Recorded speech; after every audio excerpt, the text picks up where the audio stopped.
Abbiamo fatturato tutto il latte, abbiamo fatto lavorare tantissima gente nel prodotto, abbiamo pagato le tasse sopra questo fatturato che abbiamo fatto.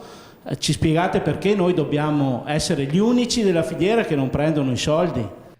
Puntata dai toni incandescenti ieri sera a Focus, dedicata ai problemi drammatici delle aziende di allevamento del Veneto, il talk show condotto dal direttore Luigi Bacialli ha ospitato anche diversi allevatori del Bassanese in collegamento via satellite da Rosà. La situazione è drammatica, tra multe per le quote latte, tasse, burocrazia e prezzo del latte. Le nostre imprese rischiano di essere spazzate via da una crisi di cui non si vede la fine.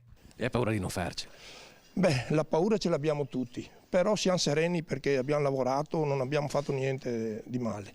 La nostra passione, il nostro amore per le vacche, per i terreni, per i campi, ci porta comunque ad andare avanti a coltivare anno dopo anno, anche se sappiamo che domani andiamo in stalla, lavoriamo e quando è sera abbiamo perso 100, 200, 300 euro.